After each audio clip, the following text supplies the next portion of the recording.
আজকাল কাক বিশ্বাস করবেন বলেন? এই মহিলাটা প্রথমে আমাকে এসে বলতেছে যে, "ভাই আমি ২ দিন থেকে কিছু খাই নাই। আমার বাড়ি রাজশাহী, আমি যেতে পারতেছি না। আমাকে কিছু টাকা দেন, আমি ট্রেনে চড়ে যাবো।" তো আমার প্রথমে তাকে দেখতে মায়া লাগলো।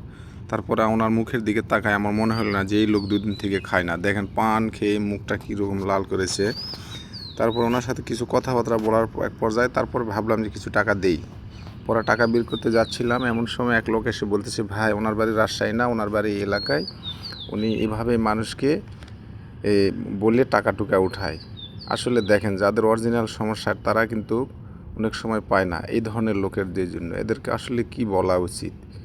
এদের থেকে আসলে আমাদের কি বলা উচিত? এদেরকে সাহায্য করলেও বিপদ, না করলেও আবার অনেক সময় দেখা যায় যে খারাপ লাগে।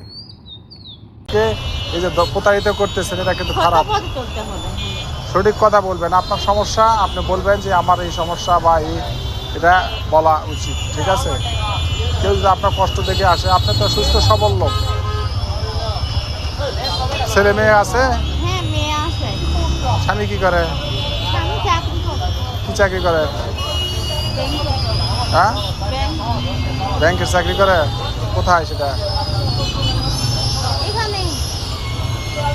আহ, আমি না, সত্যি বলেন।